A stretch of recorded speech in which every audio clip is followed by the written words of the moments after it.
امام ترمذی نے فرمایا سمیت صالح بن محمد ترمذی، میں نے صالح بن محمد ترمذی سے سنا، انہوں نے کہا میں ابو مقاتل سمرقندی سنا، دخلت ابی حنیفہ،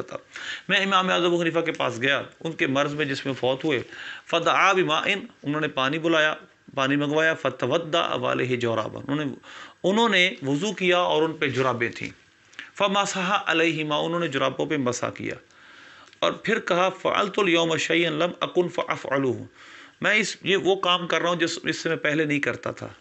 مسحت علی جرابین وہما غیر منعلین، میں جرابیں پہن کر مسح کر رہا ہوں اور وہ تلے والی بھی نہیں ہے۔ یہ دو باتیں جن کی میں نے آج آپ کے سامنے وضاحت کرنی، ایک تو امام اعظم کی جو روایت ہے اس پہ بات پہلے کر لیتے ہیں، اسی حدیث کی کتاب کے اندر جو زبیر علی زئی کی تحقیق نیچے موجود ہے اس کی سند پر، انہوں نے کہا اثر ابی حنیفہ سندہ موضوع،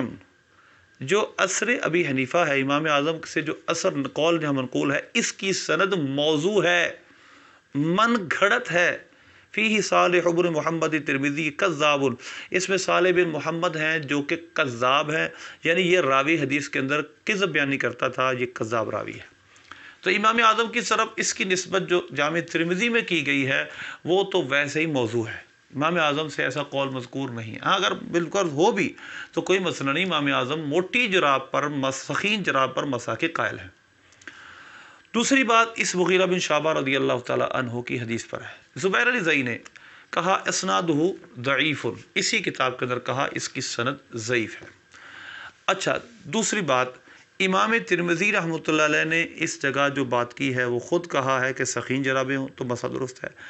اور زبیر علی زئی نے اس کی تحقیق میں کہا کہ اس کی سند ضعیف ہے۔ اب ہم کچھ بات کرتے ہیں اس کی مزید کہاں کہاں یہ موجود ہے۔ یہ ابو داؤد شریف ہے، ابو داؤد شریف میں یہ حدیث کا نمبر ہے 159 یعنی 159، اور باب ہے مسح علی الجرابین، حدیث لکھتے ہیں اور حدیث میں پھر سارا وہی موضوع بیان کرتے ہیں، تودع ومسح علی الجرابین والنعلین۔ اب یہاں پر اس حدیث کو بیان کرنے کے بعد ابو داؤد پر کیا فرماتے ہیں، قال ابو داؤد کان عبد الرحمن بن مہدی لا يحدث بهذا الحدیث، کہ عبد الرحمن بن مہدی اس حدیث کو بیان نہیں کرتے تھے، کیوں کہ ان المعروف عن المغیرہ، یہ بعد میں پوری وضاحت سے بات کروں گا کہ جو اگلی بات کر رہے ہیں کہ جو معروف ہے حضرت مغیرہ بن شعبہ رضی اللہ تعالی عنہ سے، وہ یہ ہے کہ نبی پاک صلی اللہ علیہ وسلم مسح علی الخفین، آپ صلی اللہ علیہ وسلم نے خفین پہ مسح کیا ہے۔ اور اس کے بعد لکھتے ہیں وروی ھذا ایضا عن ابی موسیٰ اشعری ان نبی صلی اللہ علیہ وسلم، حضرت ابو موسیٰ اشعری رضی اللہ تعالیٰ عنہ سے بھی روایت ہے انہ مسح علی الجرابین، نبی پاک صلی اللہ علیہ وسلم نے جرابوں پہ مسح کیا، ولیکن لیس بالمتصل ولا بالقوی، اس کی سند نہ متصل ہے نہ قوی ہے، یعنی سند بھی جڑی ہوئی نہیں ہے، متصل نہیں، منقطع سند ہے، اور قوی بھی نہیں ہے، ضعیف ہے۔ تو لہذا اس میں اس کے حاشیے میں لکھا ہے، اسی ابو داؤد شریف کے حاشیے میں، عربی حاشیے میں، لینا راوی ہی ان الضحاک، کیونکہ ضحاک سے جو روایت کرنے والے ہیں وہ عیسیٰ بن سنان ہیں، عیسیٰ بن سنان ضعفہ احمد و ابن معین و ابو زرعہ والنسائی وغیرہم، عیسیٰ بن سنان کو امام احمد بن حنبل نے، ابن معین نے، ابو زرعہ، امام نسائی نے اور بہت سارے لوگوں نے ضعیف قرار دیا ہے۔ تو لہذا اسی طرح اس کا دوسرا راوی عیسیٰ بن سنان ضعیف ہے، یعنی مطلب یہ ہے کہ عیسیٰ بن سنان، الضحاک، یہ دونوں راوی ضعیف ہیں، جو ابو موسیٰ اشعری رضی اللہ تعالیٰ عنہ کی روایت ہے اس کے بھی۔ تو لہذا پہلی بات حضرت مغیرہ بن شعبہ کی جو حدیث ہے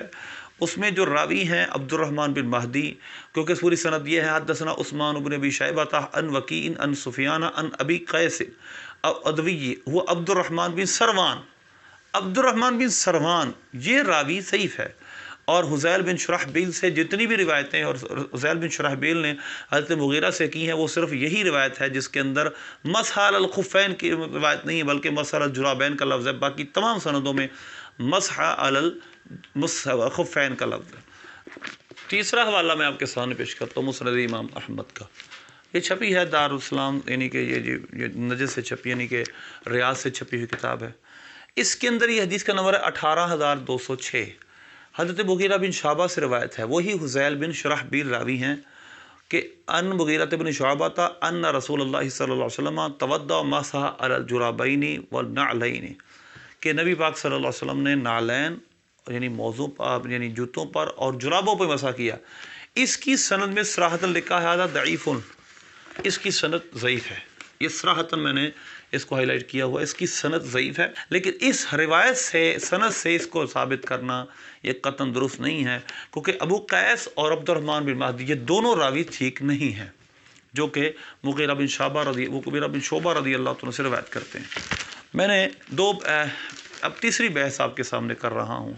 اسی حدیث کے حوالے سے، وہ یہ ہے، یعنی پہلے ہم نے 2 پوائنٹ بیان کی، پہلے فقہی روح سے، دوسرا حدیث کی مغیرہ بن شعبہ رضی اللہ عنہ کی حدیث کے سند کے حوالے سے، تیسری بات کہ یہ حدیث مغیرہ بن شعبہ رضی اللہ تعالیٰ عنہ سے شرحبیل اور ابو قیس کے علاوہ جس نے بھی بیان کی ہے، یعنی جس نے بھی روایت کی ہے، اس تمام لوگوں نے کہیں بھی جرابین کا لفظ نہیں بولا، ان سب نے مسال الخفین کا لفظ بولا ہے۔ اب دیکھیں بخاری شریف کے حدیث نمبر 203 ہے، مغیرہ بن شعبہ رضی اللہ تعالیٰ سے روایت انہو رضی اللہ تعالیٰ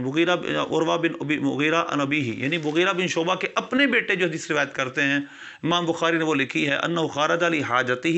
فاتبعہ المغیرۃ بادوات فیہا ماء، کہ نبی پاک صلی اللہ علیہ وسلم قضائے حاجت کرنے تشریف لے گئے اور مغیرہ بن شعبہ رضی اللہ تعالیٰ کے پاس ایک ادوات تھا، یعنی آپ کے پاس ایک برتن تھا جس کے اندر پانی تھا، فصب علیہ حین فارغہ من حاجتہ،